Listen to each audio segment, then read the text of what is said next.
The big diesel surveyed the shed. Not bad, I've seen worse. At least you're all clean.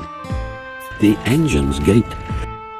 It's not your fault, but your controller should scrap you and get engines like me. A fill of oil, a touch on the starter, and I'm off. No bother, no waiting. They have to fuss around you for hours before you're ready. At last, the engines found their voices. Stay outside then if you're so proud about it.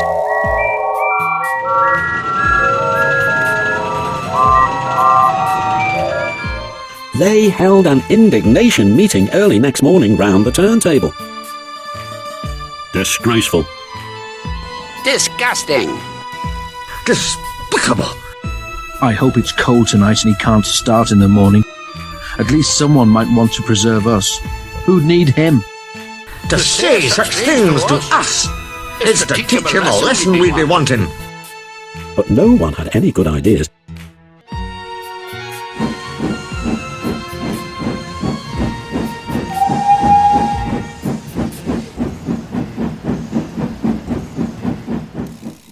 Never mind. We'll be sure to think of something. We'll have to be quick then. But their chance came sooner than expected. Diesel purred comfortably. He was being warmed up well before time. An inspector watched the fitter making adjustments. The wind tugged at the inspector's hat. The fitter replaced the air intake cover. "Okay, mate," he said. Diesel saw his coaches waiting at the platform. Look at me, Duck and Stepney. Now I'll show you something. He rolled proudly towards them. He advanced a few yards, and suddenly he coughed, faltered, choked, and stopped.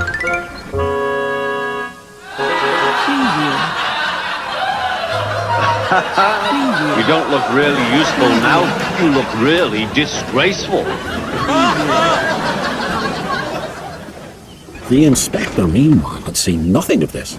He was looking for his hat. Can we help you at all? Diesel seethed with baffled fury as they pushed him back to the shed. My hat! Exclaimed the inspector as the cavalcade went by. "Bother your hat. The train's due out in 10 minutes, and you'll have to take it, Duck." Can I help him, sir? The fat controller was pleased too, and hurried away almost cheerfully to make the arrangements. The engines and their crews made careful plans.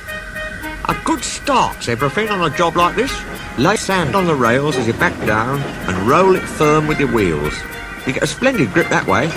So as they backed down, they dropped sand on the rails, rolling it firm with their wheels.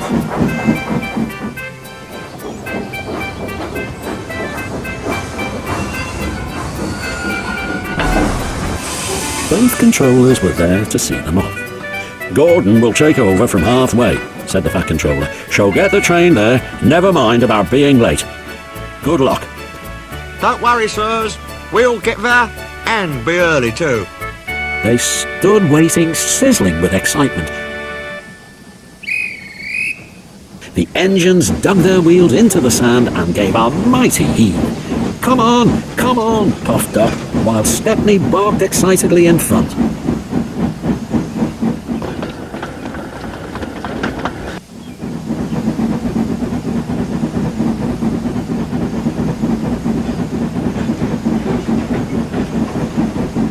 Moving carefully over the points, they reached the open line.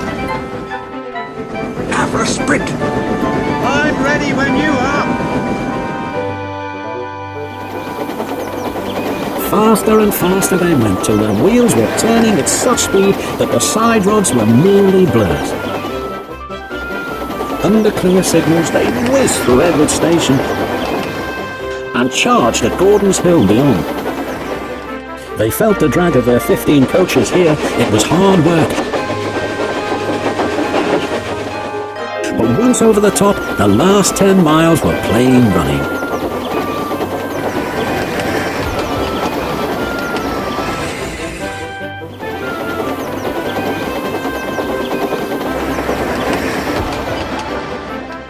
they swept into the big station in fine style. Hello, you're early. That's one in the headland for old Diesel. Have you heard the latest? Diesel had sucked the inspector's hat into his air pipe. That's why he broke down. He's sick as boiler sludge and sulking in the shed.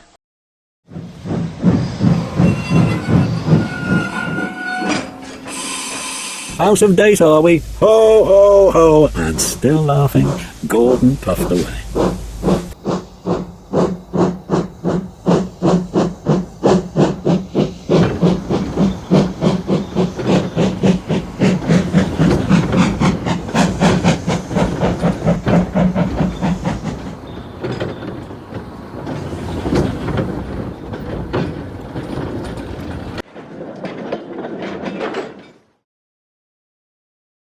Everyone was sad the next day when Stepney had to go. All the engines who could came to see him off. The Fat Controller made a speech, and so did Stepney's controller. Donald and Douglas made everyone sing Auld Lang Syne, and then Stepney and his controller puffed off to a chorus of cheers and whistles.